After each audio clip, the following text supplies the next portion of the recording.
Well, we have a giant heavyweight fight coming up here soon, but there's a lot going on more than just that. There's this international push in MMA, particularly in France, which is a hotbed of not merely strong combat sports, but sports more generally, and it's beginning to make its way into all of MMA. Hello, everyone. My name is Luke Thomas. I am one half of the Morning Combat Duo here with Fernand Lopez. This is a gentleman who fought MMA, who is the proprietor of the biggest MMA gym in all of Paris, I think all of France, as well as the coach of Ciryl Gane and the former coach, of course, of Francis Ngannou. Fernand, how are you doing? And thank you for making some time for us.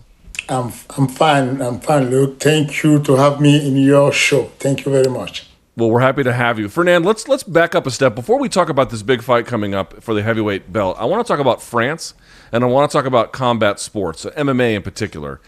Today, as we speak today, how popular is MMA in France? Not that much. I mean, the MMA become popular with first of all, Francis Ngannou becoming one of the best contender, one of the best,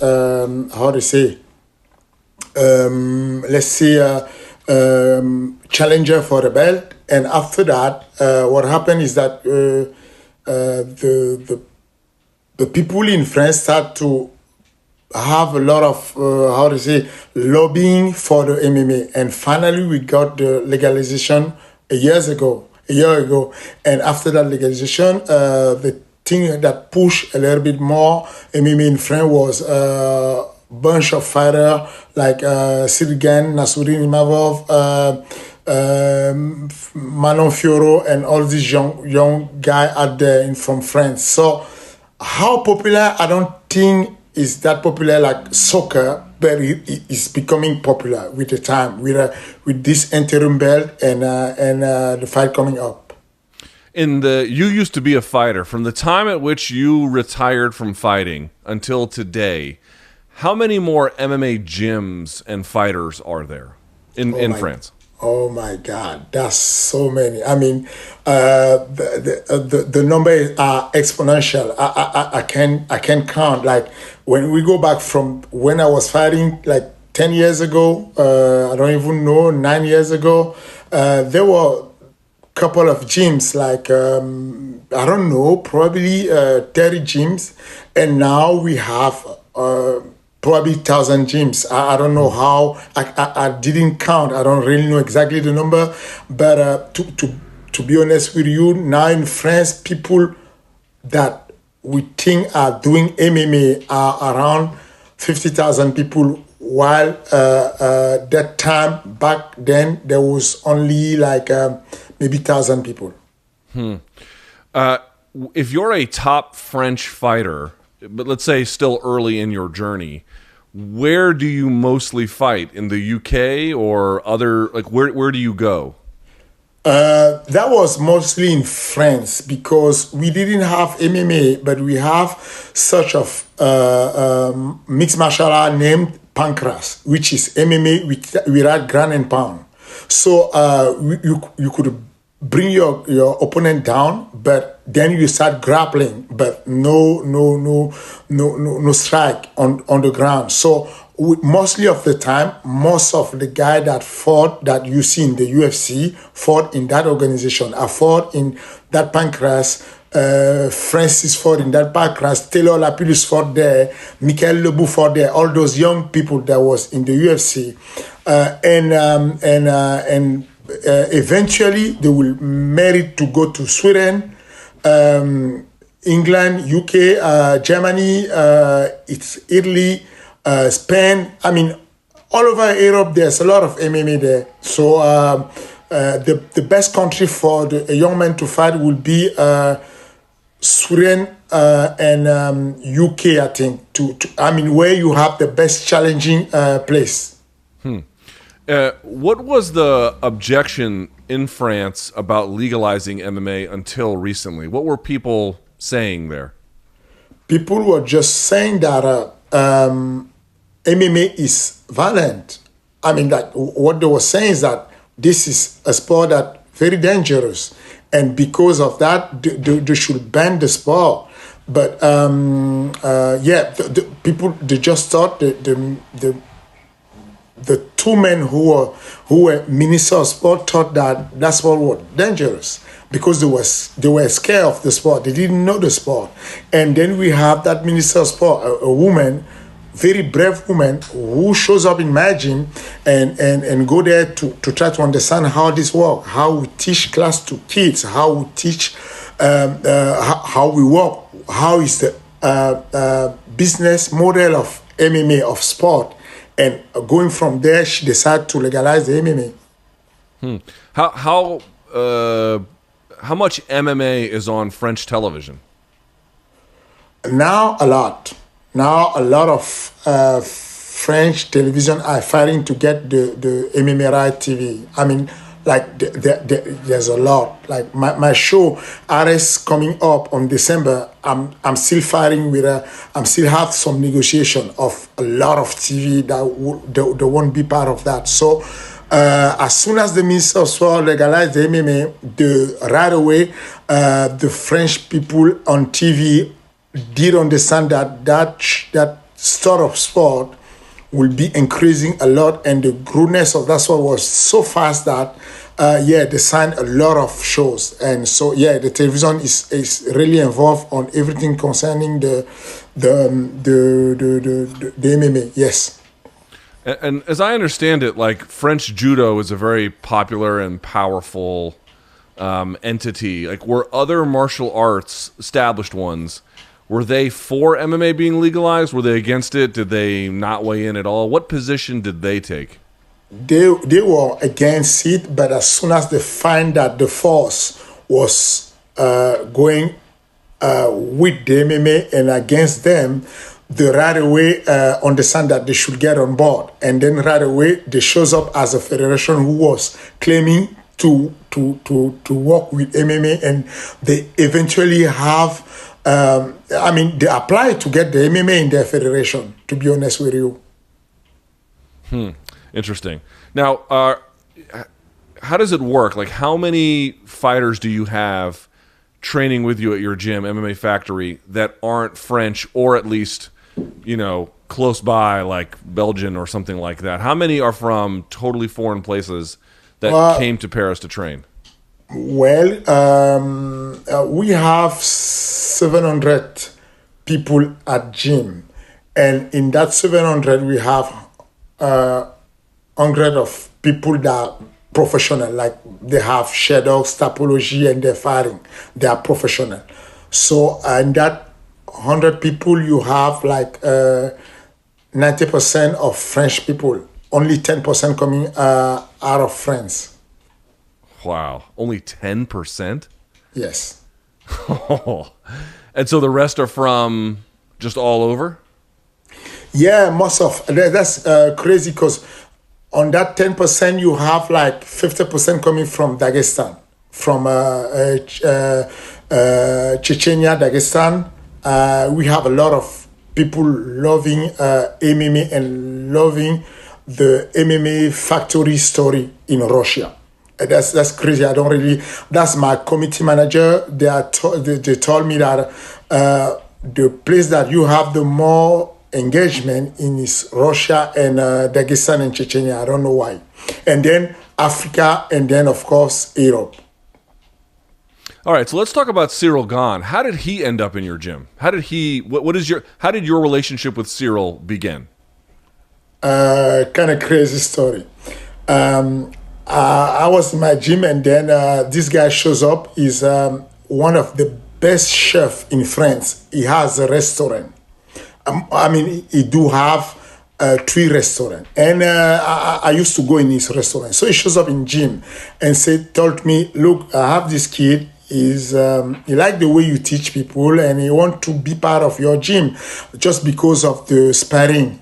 Because he was a kickboxer, and he went to the gym so he can have some sparring with heavyweights. Because in my gym, we have almost all the heavyweights in France, and most of the best roster of heavyweight in Europe. So he shows up in my gym with this kid, and he looks to me skinny actually when he shows up in the gym. But he told me that he was heavyweight. But he looked skinny to me because the face that he had was kind of gentle face, like baby face. And because I had a lot of people showing the gym and they tried to the thing that they are the next big thing. And so when they talk to me, I don't really pay attention. I'm like, okay, I'm polite. I need to listen to people, but I don't really pay attention. And at some point, he said to me, next week, I'm going to fight Brice Guidon. Brice Guidon is a killer from Muay Thai. And I didn't know Ciryl at all. And I was like, okay, two things. Or this kid is a liar or he's going to get killed next week. Because I didn't think that's possible for him to fight Brice Guidon. And what happened is like, I'm like, okay, do that. And if you, when you want to come train, you just come, no problem. The gym is open for you. But I didn't pay attention. So Ciryl went back to his former gym. And then the week after that, he sent me a newspaper from the city that he fought, saying that Ciryl Gane beat Brice Guidon by flying knee in the first round. I was, what the hell was that? So I thought that maybe he did Photoshop or something. So I went to my Google. So I Googled his name and sat to watch the fight. Right away, I called him, Ciryl, where are you? Can you show up in the gym? And he said, yeah, I can. So he went to my office, and I said, what do you want to do for your life? What? And he said, I'm a boxer. I don't have any job. And so time to time, I get money by boxing in Muay Thai. And I'm looking to go to the glory so I can make more money. And I'm like, will you stop doing Muay Thai for me? It's like, why that? I'm like, if you stop do Muay Thai, you will become UFC champ very quick. And he said to me, oh, coach, I don't know if you know that I never did MMA in my life. I just went in your gym to have a sparring. And I'm like, yes, I know that, but I saw you move. And by the time, he was flat-footed, like all the guys from Muay Thai. But he had that thing, I don't know how to explain it. When he was fighting and when he was training in my gym, because he had two sessions, he has that thing that he can feel things. He can feel how to bring the hips back when they want to take him down. He can feel how to avoid sort of like he have some radars who tell him where the punch is coming. I don't know how to explain it to you, but I felt something. And at that point, I just told him, I'm pretty sure that I can have you to the UFC in 2 years. And in 3 years, I'm pretty sure you will be champion. And he said to me, well, I don't know how to do because I have no money. I don't know what I will do. And I said, I can't help you with that. In the next year, you will be probably very poor. But I can guarantee you, you will end your life millionaire because you are very good on what you're doing. And he said to me, okay, this is big compliment coming from you. I will do that. I will just go with you. And I said, okay, hold on. And I pull out the contract from my bag. And he was like, what is this? I'm like, this is your management contract. I'm like, whoa. So are you serious that you want to sign me? You don't even know. And I'm affirmative. You are something. You don't know yet, but you are something. And that's how I told him, go back in your home. I know that your sister is in law. I know that you have people that know law. Bring them the contract. Make them read the contract. And if you're okay, come back to me with the contract signed. So that's how I met him. Wow. Okay. So let's talk about Ciryl's game for just a second. Here's what it looks like, the way in which he fights, the way in which he moves. You know, you mentioned like for a Thai guy or a guy who had a background in Muay Thai, he's not flat-footed. He bounces a lot. But more than other heavyweights, he does a lot of faking and a lot of feinting and a lot of takes his time with throwing his punches, and he always goes when he's ready and the other opponent is not. Like, it's always on his terms. When you think about why his striking works so well in MMA, What does a guy like Ciryl Gane do that his opponents don't? Mostly of the time is being cerebral. This kid is a computer. It's just a computer. I mean, I'm deadly honest. When he shows up in the gym, didn't know how to move like that because he loved fight. Actually, people they tend to think that Ciryl is someone who avoid fighting and try to touch without get touched. This is the device of the gym. Ciryl, actually, I need to hold him on because if I release him, he will just be fighting. He loves the fight. He loves the contact. He's a good kid, but with the mentality of fighting. He like the blood. He like fight. So what is good with Ciryl is that he pick very quick what you tell him. When he shows up in the gym, I told him, instead of try to knock people down, what I'm looking for you is to do not get touched. That's what you need to keep in your mind. I want you to finish the training on your vertical. If you get on your horizontal, means that you fail me. I don't want you to fail me in this training. Make sure you keep on your feet. This is what was the first part of your training. Just be on your feet. So in order to be on your feet, just change your direction every time. I need you to learn how to change your direction every time and make people miss the way you are going. If you get that and you can stay on your feet, you will be killing everyone, because I don't have time to teach you the wrestling. I don't have time to bring you all the knowledge on grappling. What I do have is to give you how you can stay on your feet. If you stay on your feet, we will go to the next stage, which is how you pick people apart. So, and he get that very, very quick. I've been having in my gym almost all the best striker that you can name in France. Anissa Mexen, Ciryl Gane, all of them, they fell at some point, which is how to manage the distance between them and the opponent. Ciryl Gane do not miss anything. If you step 1 inch, he step backward 1 inch. You will not catch him. You will not.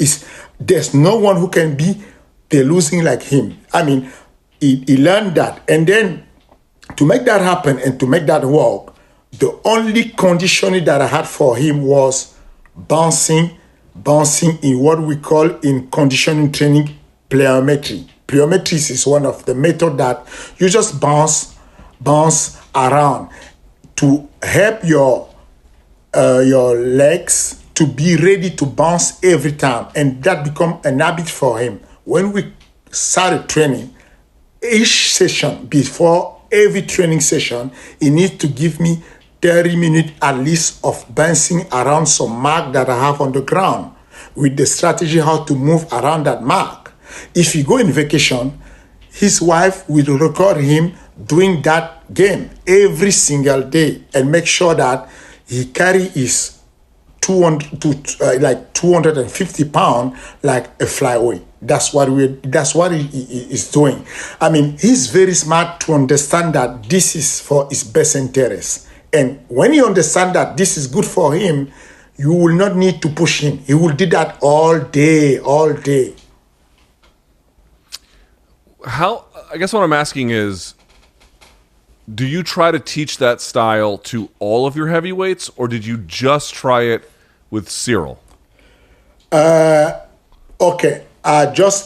This is the style that I'm teaching to all the striker heavyweights. I have a bunch of strikers that are wrestler. When they are wrestler, I bring other system, which is how to get close and keep taking people down and bring them down when they keep coming up. But when they are striker, what I like to do is to bring that same system, which is that was the same part with Francis. First of all, we need to go very fast on your career. You are poor.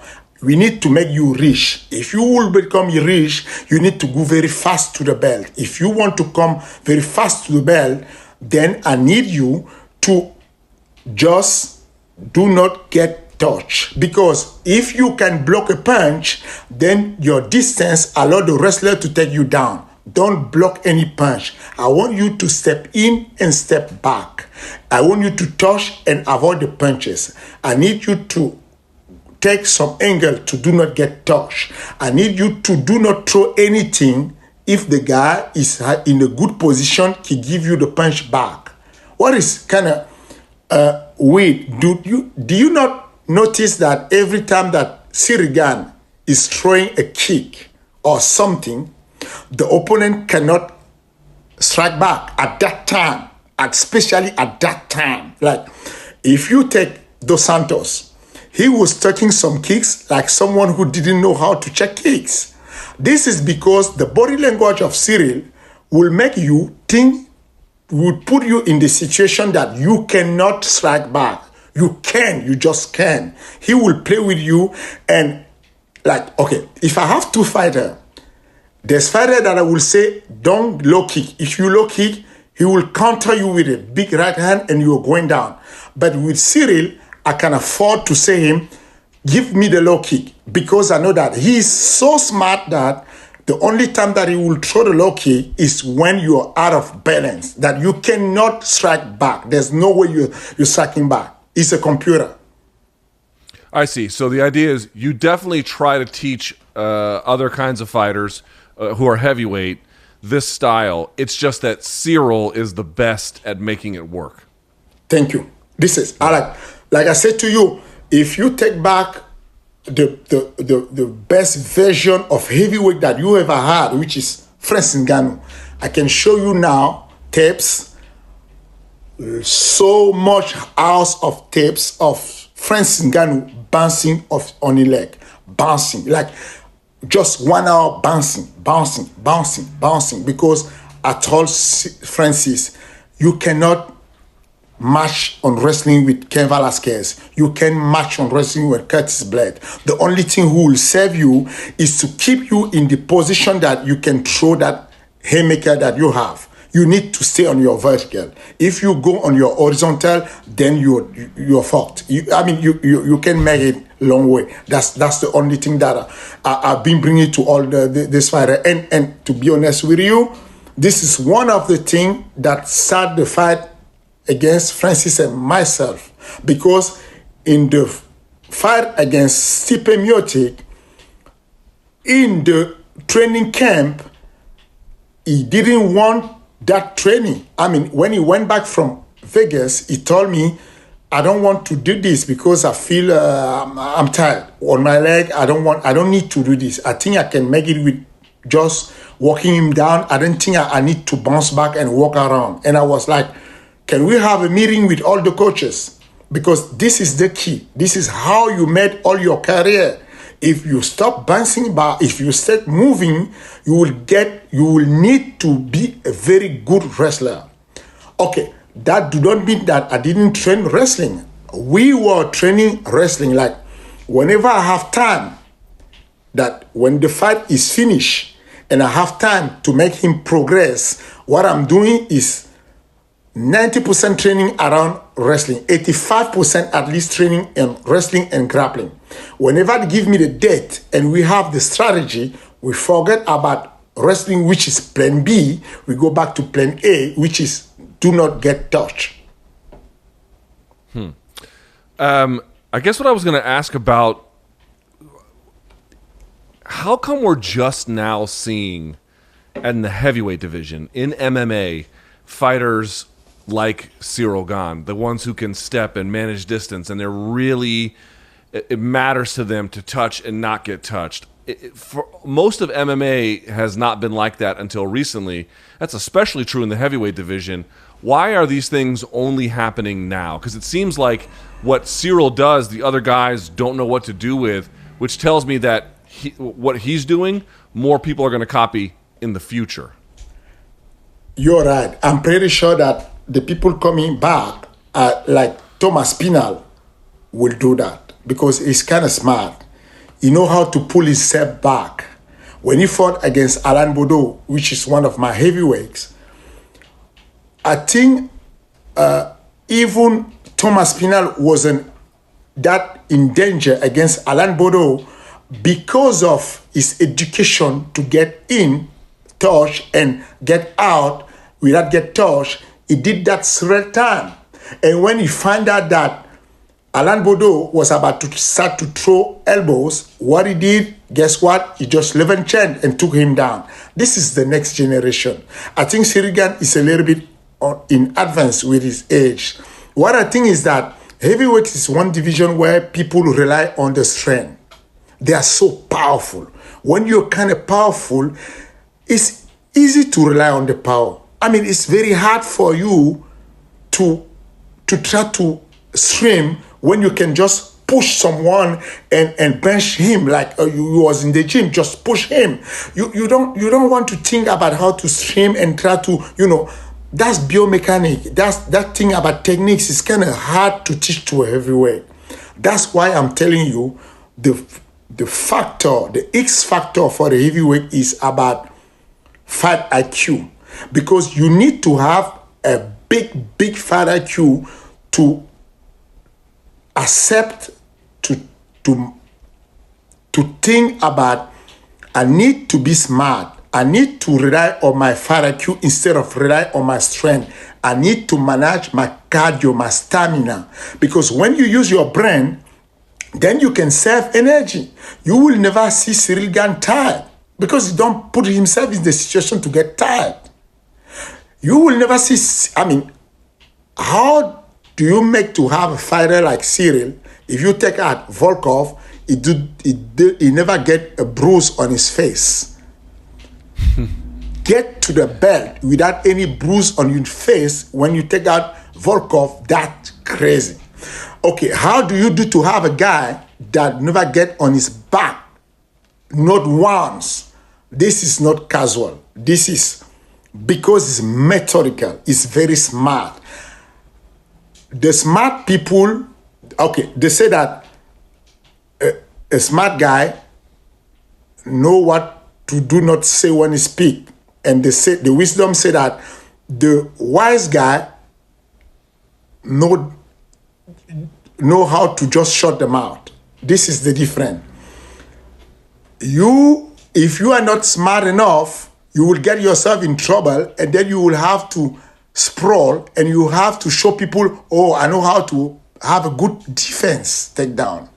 If you are wise, you will not even get in the situation to have the sprawl. There's no any situation. This is why I really think that the future level of heavyweight will be about who is the smarter guy. Can you be smart? Can you be able to understand that in the sparring session, if the guy touch you on the face, you act like you actually get knocked out?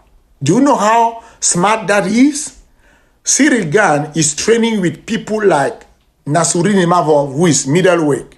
But when you touch him in the face, he will be so mad because he think that he's doing the sparring with Nassourdine Imavov, but in his head he's feeling like he's doing with Francis, and you know that if Francis touch you, you're going down. So you need to be smart to put that on your head. But most of heavyweights, they're like, okay, I'm doing the sparring. If you don't hurt me, I can just come forward to you. And you need to be very smart to put yourself in the situation that, oh, this opponent is not that strong as my opponent, but I need to pretend if he touch my leg, I'm down because he's better wrestler. That's very complicated if you are not smart. Let me ask a question, though. So the bouncing style, like someone like Israel Adesanya doesn't do that. He has like a step and then slide kind of a style of footwork. And, obviously he's a different weight class. He's middleweight. But do you like that style? Or are you just saying that style wouldn't work for heavyweight? You got to be more mobile. I love that style. Israel Adesanya is the master of that game. I love that style because the body language that it's doing. And to be honest with you, I did pick like half of thing that Israel Adesanya is doing to implement that in Ciryl Gane stuff. Okay, check the middle kick of Ciryl Gane. When Ciryl Gane throw the middle kick once, and the next thing he's doing is to slide the leg like he was going for the middle kick and to freeze you. This is some move that I took from Israel Adesanya. Kick you first, and when you think about the pain that you just had, pretend that I'm kicking, but just slide and getting close to you and you don't see me coming. And because I'm very sharp on the elbow, then you find yourself get knocked out by the elbow. That's Israel Adesanya. I think that's very, very smart. And actually right now, I have this fight coming up. Nassourdine Imavov against Edmond Shabaze in the middleweight division in Madison Square Garden. This is stuff that I've been doing with Nassourdine Imavov. Like, okay, how do we do to be efficient? Efficient means you are effective, but you save some energy. So in order to do that, I want you to do the same thing you are moving, but slide instead of bouncing a lot, so you can save some energy. That's just amazing what he's doing, Israel Adesanya. I love it. Okay. All right. So it's a style you like. It just, it takes a certain kind of a person to make it work. So let me ask you this part about Francis. I know you guys used to train together. I'm not interested in the breakup. I'm just interested in what you see now. He had a rematch against Stipe Miocic, and he won, and he looked great, certainly much better than the first time they met. What do you make of his improvements? Awesome. I think Eric Nixie did a great job. Very good job. Props to Extreme Couture. They did a very wonderful job. Not about the techniques, not about the improvement physically, because they teach Francis how to be calm in a non-calm environment.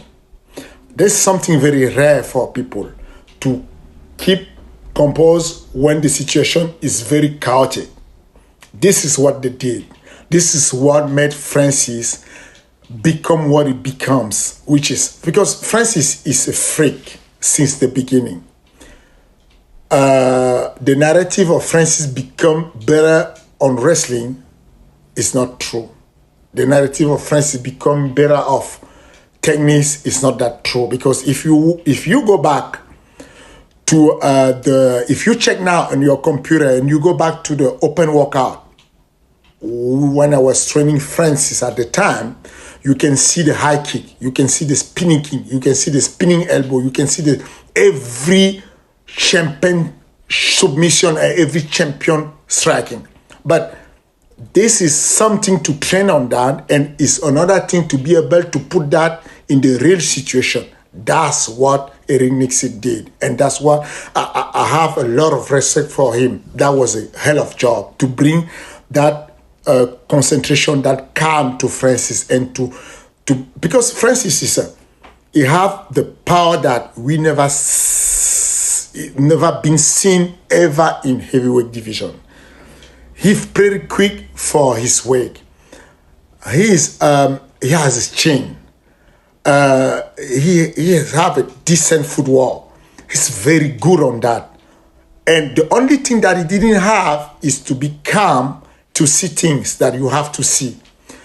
The check hook that he give in counter, the counter that he counter Stipe Miocic with the left check hook, that was so good. Like, I'm going backward and I counter you.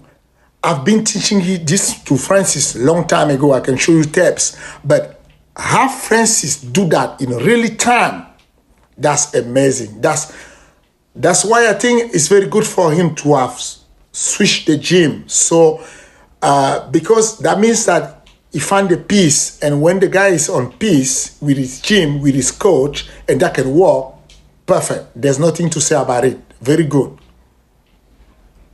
So when we think about Ciryl and this fight coming up, I get that Francis has big power, like as you mentioned, the kind we maybe have never seen before. He's like Deontay Wilder power over in MMA or something, right? Yep. But at the same time, it sounds to me like Ciryl Gane's game plan doesn't really change. Some opponents might want to wrestle more. Some might be southpaw. Some might be tall. Some might be short. Some might be skinny. Some might be round.